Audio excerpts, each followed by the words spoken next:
ഞാൻ ചേർന്നിടുമേ. ജീവൻ പോവുള്ള കർത്തനേ, ദൈവകുഞ്ഞാടേ, ദൈവകുഞ്ഞാടേ,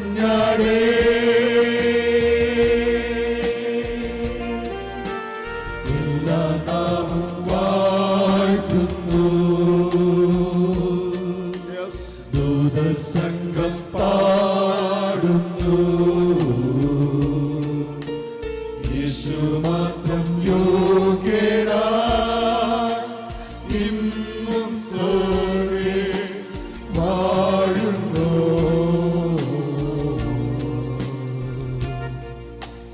ദൈവത്തിൻ കുഞ്ഞാടായി നീ ക്രൂശിൽ യാഗമായി തീർന്നു.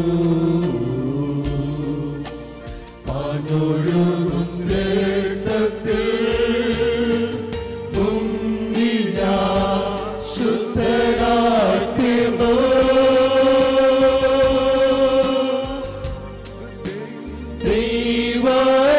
ദൈവകുഞ്ഞാടേ, സിയോൻ നാഥനേ, വീണു ഞാൻ വണങ്ങിടുന്നേ, എന്നെന്നുമേ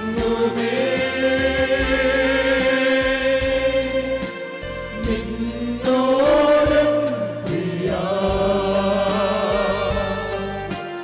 ഞാൻ ചേർന്നിടുമേ. ജീവൻ പോവുള്ള കർത്തനേ, ദൈവകുഞ്ഞാടേ,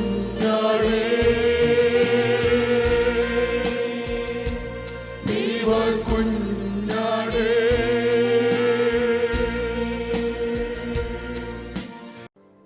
മർക്കോസിന്റെ സുവിശേഷം 11-ാം അധ്യായത്തിന്റെ 22-ാമത്തെ വാക്യം.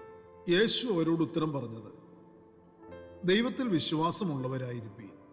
ജീവവചനത്തിന്റെ പ്രഭാത ധ്യാന ചിന്തയിലേക്ക് എല്ലാ സഹോദരങ്ങളെയും സ്വാഗതം ചെയ്യുന്നു. ഏവരും സുഖമായി ശുഭമായിരിക്കുമെന്ന് വിശ്വസിക്കുന്നു. കർത്താവ് എല്ലാവരെയും ഇന്ന് പകലിൽ ബലപ്പെടുത്തുകയും അനുഗ്രഹിക്കുകയും ചെയ്യുമാറാകട്ടെ. വിശ്വാസമുള്ളവരായി പ്രസ്താവിക്കുക എന്നൊരു വിഷയമാണ് ഈ വാക്യത്തെ ആധാരമാക്കി ചിന്തിക്കുവാൻ താല്പര്യപ്പെടുന്നത്. കുടപ്പിറപ്പുകളെ കർത്താവും തൻ്റെ ശിഷ്യന്മാരും ഒരുമിച്ച് യാത്ര ചെയ്യുമ്പോൾ പത്രോസിന്റെ ദൃഷ്ടിയിൽപ്പെട്ട ഒരു കാഴ്ച തനിക്ക് വളരെയേറെ അത്ഭുതമായും കൗതുകകരമായും തോന്നി. അത് പത്രോസ് ഗുരുവിനോട് പറയുമ്പോൾ യേശു അവരോട് പറഞ്ഞത്, നിങ്ങൾ ദൈവത്തിൽ വിശ്വാസമുള്ളവരായിരിപ്പീൻ എന്നൊരു കാര്യമാണ്. നിങ്ങൾ വിശ്വാസമുള്ളവരായിരുന്നാൽ നിങ്ങൾ പറയുന്നത് സംഭവിക്കും എന്നാണ് കർത്താവ് അവരോട് അരുളി ചെയ്തത്. യേശു അത്തിപ്പഴം തിരഞ്ഞ ആ അത്തിയിൽ നിന്ന് ഫലമൊന്നും കിട്ടിയിരുന്നില്ല. ഇനി നിങ്കൽ നിന്ന് എന്നേക്കും ആരും ഫലം തിന്നാതിരിക്കട്ടെ എന്നൊരു വാക്ക് യേശു കർത്താവ് പറഞ്ഞിരുന്നത് പത്രോസ് അപ്പോസ്തലൻ കേട്ടിരുന്നു. ഇത് പറഞ്ഞ അടുത്ത ദിവസം ആ വഴിയായി കർത്താവിനൊപ്പം പത്രോസും കൂട്ടരും മടങ്ങി വന്നപ്പോഴായിരുന്നു പത്രോസ് അപ്പോസ്തലൻ അത്തി ഉണങ്ങിപ്പോയിരിക്കുന്നത് കണ്ടത്. കഴിഞ്ഞ ദിവസം അതുവഴി പോയപ്പോൾ ആ അത്തിയുടെ സമീപം നിന്ന് യേശു കർത്താവ് പറഞ്ഞ വാക്ക് തനിക്ക് ഓർമ്മ വന്നു. ആ വാക്ക് ഓർമ്മ വന്നപ്പോൾ അവൻ ഗുരുവിനോട് ആ വിഷയം ഓർപ്പിച്ചപ്പോൾ അവർ ഭാവിയിൽ ചെയ്യേണ്ടിയ വലിയ വലിയ കാര്യങ്ങളെ ആസ്പദമാക്കിയാണ് യേശു കർത്താവ് അവരെ ശക്തമായി ഉപദേശം പഠിപ്പിക്കുന്നത്. പ്രിയരെ, ഗുരു അവരെ കേൾപ്പിച്ച കാര്യം, നിങ്ങൾ പ്രസ്താവിക്കുന്ന കാര്യം സംഭവിക്കും എന്നുള്ളൊരു വിഷയമാണ്. നാം പ്രസ്താവിക്കുന്നത് എന്തും സംഭവിക്കും. എന്നാൽ അത് സംഭവിക്കണമെങ്കിൽ നാം ഒരു കാര്യം ശ്രദ്ധിക്കണം. അതിനു മുൻപ് ഒരു കാര്യം നമ്മിൽ നിറയേണ്ടത് ആവശ്യമാണ്. അത് വിശ്വാസമാണ്. വിശ്വാസം നമ്മിൽ നിറയണം. നാം ദൈവത്തിൽ വിശ്വാസമുള്ളവരായിരിക്കണം. ഈ കാര്യം പറഞ്ഞിട്ട് യേശു അവരോട് പറഞ്ഞതൊന്ന് ശ്രദ്ധിക്കുക. ആരെങ്കിലും തൻ്റെ ഹൃദയത്തിൽ സംശയിക്കാതെ ഞാൻ പറയുന്നത് സംഭവിക്കും എന്ന് വിശ്വസിച്ചും കൊണ്ട് ഈ മലയോട് നീ നീങ്ങി കടലിൽ ചാടിപ്പോക എന്ന് പറഞ്ഞാൽ അവൻ പറഞ്ഞതുപോലെ സംഭവിക്കും എന്ന് ഞാൻ സത്യമായിട്ട് നിങ്ങളോട് പറയുന്നു. നമുക്കറിയാം, മർക്കോസിന്റെ സുവിശേഷം 11-ാം അധ്യായം വായിക്കുമ്പോൾ ഈ വിഷയങ്ങളെ അവിടെ സവിസ്തരം കർത്താവ് പ്രതിപാദിച്ചിട്ടുണ്ട്. പ്രിയരെ, ദൈവത്തിൽ വിശ്വാസമുള്ളവരായി ആവശ്യമുള്ളതായ കാര്യം ആത്മാവിന്റെ നടത്തിപ്പോടെ നാം പ്രസ്താവിച്ചാൽ അത് നടക്കും എന്നത് കർത്താവ് നമ്മെ പഠിപ്പിച്ച സത്യമാണ്. നാം പറയുന്നത് നമുക്ക് ആവശ്യമുള്ളതോ ആവശ്യമായിരിക്കുന്നത് എന്ത് എന്ന് എങ്ങനെ നമുക്ക് അറിയാൻ കഴിയും എന്നതും ഒരു പ്രത്യേക വിഷയമാണ്. അത് നാം മനസ്സിലാക്കേണ്ടതുണ്ട്. വിശ്വസിച്ചുകൊണ്ട് നാം പ്രസ്താവിക്കുന്നത് എന്തിനു വേണ്ടി, ആർക്കു വേണ്ടി? അത് സാധ്യമായാൽ, അതുണ്ടായാൽ അതിൻ്റെ ആവശ്യകത എന്ത് എന്നതൊക്കെ കർത്താവ് നോക്കുന്നുണ്ട് എന്ന് നാം തിരിച്ചറിഞ്ഞിട്ട് വേണം ഇപ്രകാരം പ്രസ്താവിക്കുവാൻ, ഇപ്രകാരമൊക്കെ പ്രാർത്ഥിക്കുവാൻ. വിശ്വസിച്ചുകൊണ്ട് നാം എന്തു പറഞ്ഞാലും കിട്ടുമെന്നത് ഇന്ന് അനേകരും തെറ്റായി വ്യാഖ്യാനിക്കുകയും ചെയ്യുന്ന ഒരു ഉപദേശമായി മാറിയിട്ടുണ്ട്. അത് കേൾക്കാൻ കർണരസമാകുമാറുള്ള പ്രസംഗങ്ങളായിരിക്കും. അത് കേൾക്കാൻ ആളുണ്ട്, അത് കേൾക്കുന്നിടത്തേ ആളുള്ളൂ. അതുകൊണ്ട് പ്രിയരെ, നാം വളരെയേറെ ശ്രദ്ധിക്കുകയും ഈ വചനഭാഗങ്ങളിൽ നിന്ന് തിരിച്ചറിയുകയും ചെയ്യേണ്ടിയ യാഥാർത്ഥ്യങ്ങളെ, സത്യങ്ങളെ നാം തിരിച്ചറിയണം. നിങ്ങൾക്ക് ആവശ്യമുള്ളത് എന്തും പറയുക, കൽപ്പിക്കുക, അവകാശപ്പെടുക എന്നുള്ളതാണത്. പലപ്പോഴും ഇത് അനേകരെ തെറ്റിദ്ധരിപ്പിക്കുന്നു. കർത്താവ് പഠിപ്പിച്ച സന്ദർഭത്തിൽ നിന്ന്, ആ ഉദ്ദേശത്തിൽ നിന്ന് വിശ്വാസികളെ വ്യതിചലിപ്പിക്കുന്ന എന്തും ഏതും ആവശ്യപ്പെടാം എന്ന നിലയിലേക്ക് കാര്യങ്ങൾ എത്തിയിരിക്കുന്നു. ഇപ്രകാരം വലഞ്ഞുപോയ അനേക വിശ്വാസികളുണ്ട്. ദൈവം നമ്മോട്, അല്ലെങ്കിൽ ദൈവത്തിൻ്റെ വചനം നമ്മോട് പറഞ്ഞിട്ടുള്ള കാര്യങ്ങളാണ് നാം വിശ്വസിച്ച് പ്രസ്താവിച്ച് അത് സ്വായത്തമാക്കേണ്ടത്, അത് പ്രാപിക്കേണ്ടത്.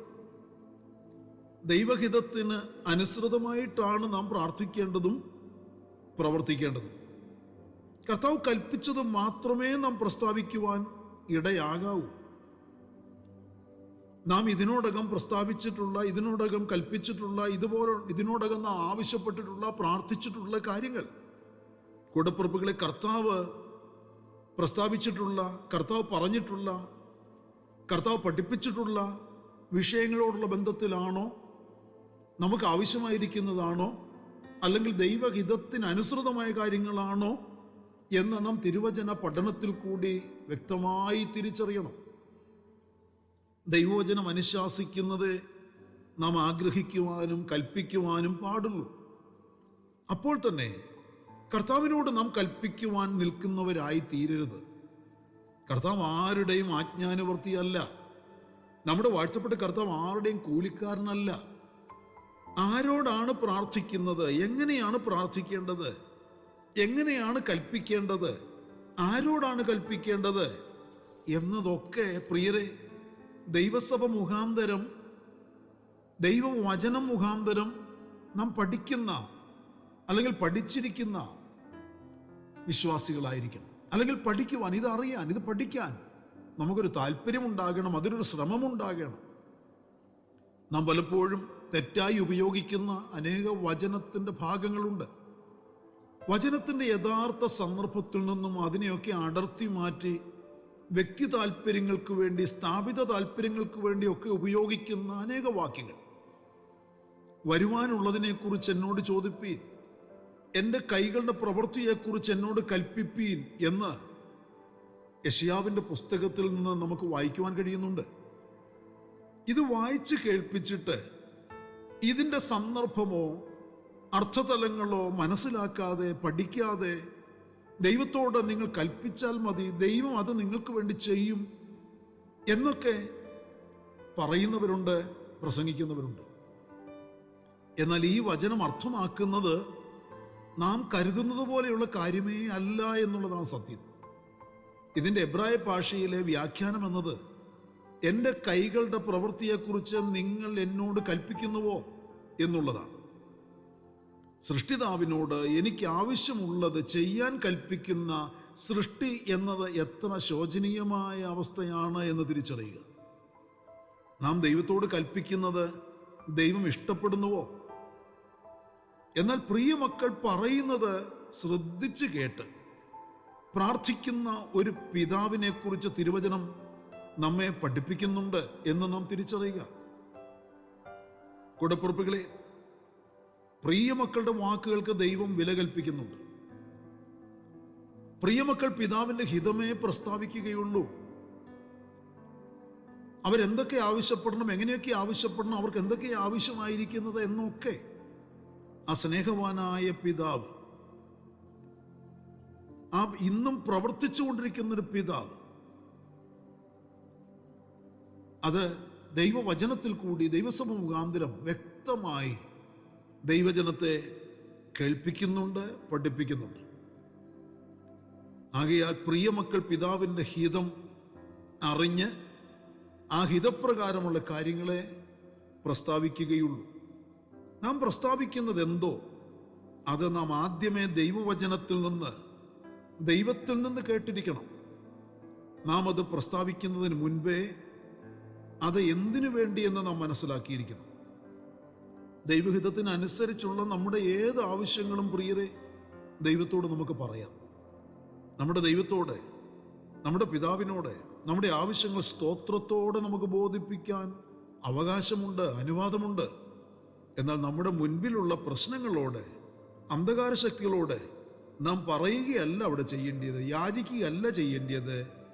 നമ്മുടെ പ്രതിസന്ധികളോട്, പ്രശ്നങ്ങളോട്, നമുക്കെതിരെ നിന്ന് പോരാടുന്ന അന്ധകാരത്തിൻ്റെ ശക്തികളോട് നമുക്ക് നമ്മുടെ വാഴ്ത്തപ്പെട്ട കർത്താവിൻ്റെ നാമത്തിൻ്റെ അധികാരം ഉപയോഗിച്ച് കൽപ്പിക്കുവാൻ കഴിയണം.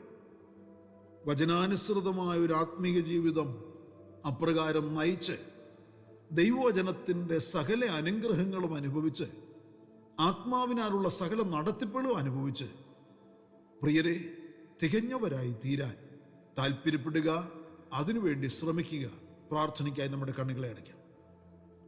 പരിശുദ്ധനായ ഞങ്ങളുടെ സ്വർഗീയ പിതാവേ, അനുഗ്രഹീതമായ നല്ല ദിവസം പ്രഭാതത്തിൽ ദൈവത്തിൻ്റെ മാറ്റമില്ലാത്ത തിരുവചനം ഞങ്ങൾ ശ്രദ്ധയോടെ വായിക്കുവാൻ, ധ്യാനിക്കുവാൻ, കേൾക്കുവാൻ, അതിൻ പ്രകാരം ഞങ്ങളുടെ പ്രാർത്ഥന, ഞങ്ങളുടെ ജീവിതം നയിക്കുവാൻ, പ്രാർത്ഥന ഉയർത്തുവാൻ ഞങ്ങളെ സഹായിക്കണമേ. ഞങ്ങളുടെ ആത്മാവിൻ്റെ ശക്തി ഞങ്ങളുടെ മേൽ ചൊരിയണമേ കർത്താവേ.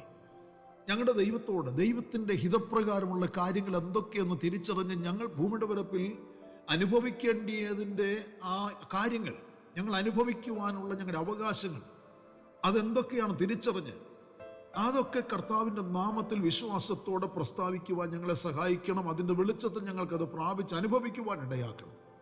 അപ്പോൾ തന്നെ ഞങ്ങളെ വെല്ലുവിളിക്കുന്ന, ഞങ്ങളെ ഭാരപ്പെടുത്തുന്ന പ്രതിസന്ധികൾ, പ്രശ്നങ്ങൾ, അന്ധകാരത്തിൻ്റെ ശക്തികൾ, പൈശാചിക പോർവിളികൾ, അതിനെയെല്ലാം യേശുക്രിസ്തുവിൻ്റെ നാമത്തിൽ കൽപ്പിച്ച്, ആജ്ഞാപിച്ച് തകർത്തു കളയാൻ കർത്താവെ ആത്മീക അധികാരം ഉപയോഗിക്കുന്നവരായി ദൈവിക പരിജ്ഞാനത്തോടുകൂടി ജീവിക്കുവാൻ എല്ലാ പ്രിയപ്പെട്ടവരെയും ഇന്ന് പകൽ സഹായിക്കണം. യേശുവിന്റെ നാമത്തിന്റെ അധികാരം ഞങ്ങളുടെ മക്കളുടെ മുന്നിൽ ഉപയോഗിച്ച് പ്രാർത്ഥിക്കും. ജനം അനുഗ്രഹിക്കപ്പെടട്ടെ, വിടുവിക്കപ്പെടട്ടെ. മഹത്വം അങ്ങയ്ക്കപ്പച്ച സകലതും ഞങ്ങൾക്ക് വേണ്ടി ജീവൻ തന്ന യേശു ക്രിസ്തുവിന്റെ ധന്യമായ നാമത്തിൽ താഴ്മയോടെ അപേക്ഷിക്കുന്നു. ദയ തോന്നി കേൾക്കുമാറാകണമേ. ആമേൻ. പ്രിയ വചനങ്ങളാൽ കർത്താവ് എല്ലാവരെയും അനുഗ്രഹിക്കട്ടെ. നമ്മുടെ വാഴ്ത്തപ്പെട്ട കർത്താവിന്റെ വരവ് ആഗതമായിരിക്കുന്നതിനാൽ അവന്റെ വരവിന് വേണ്ടി നമുക്ക് ഒരുങ്ങി കാത്തിരിക്കാം. മാറാനാഥ നിത്യജീവൻ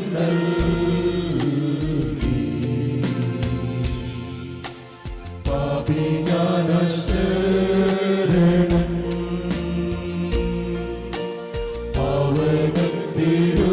പാവനത്തിരുദിനം പാതകങ്ങൾ പോക്കി ഞാൻ ശുദ്ധനാ തിരുരക്തത്താലേ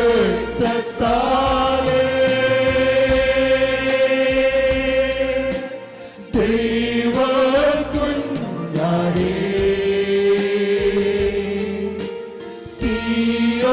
സിയോനാഥനേ വീണു ഞാൻ വണങ്ങിടുന്നേ എന്നെന്നുമേ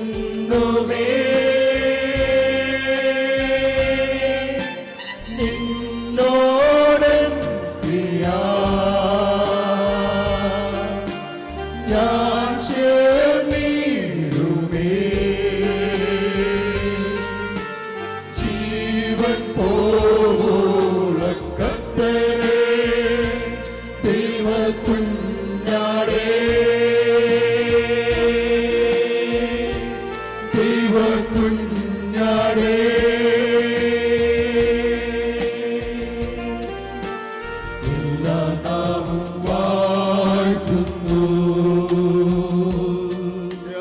ദൂതസംഘം പാടുന്നു. യേശു മാത്രം യോഗ്യ